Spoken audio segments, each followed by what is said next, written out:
হে কপালিনী, আমাকে ভার্যা দাও মনোরমা, শুধু মনোরমা নয়, মনোবৃত্তি অনুসারিণী।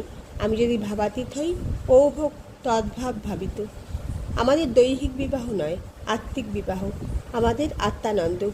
পূজার চরম উপাচার প্রণাম, জপ, ধ্যান, প্রার্থনা, উপাসনা সমস্ত কিছু এর শেষে প্রণামটির জন্যে। এই প্রণিপাতটি শেষর্ঘ। রামকৃষ্ণ বিল্বপত্রে নাম লিখল।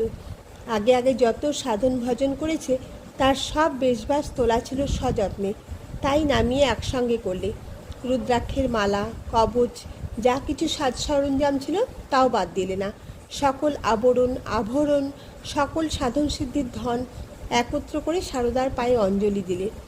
বললে, যত জপ তপ সাধন ভজন, যত আচার বিচার, যত কর্মকাণ্ডের মালা, সব তোমার দুটি পায়ে অর্পণ করলাম।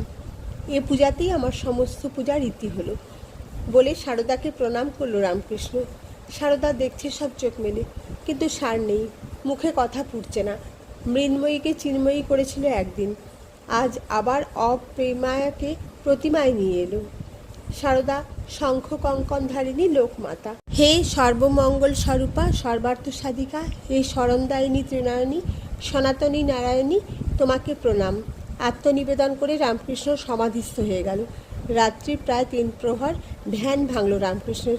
সারদা তখন নিশ্চল হয়ে বসে আছে পিঁড়িতে, তদ্গত তন্ময় হয়ে। রামকৃষ্ণ বললে, পূজা শেষ হয়েছে, এবার যেতে পারো নবতে। সারদা তাড়াতাড়ি উঠে পড়ল পিঁড়ি ছেড়ে। উঠেই নবতের দিকে ছুট দিলে। একটা প্রণাম করে আসা ঠিক হবে কিনা বুঝতে পারল না। ছি ছি, নিশ্চয়ই ঠিক ছিল। মনে মনে তাই এখন প্রণাম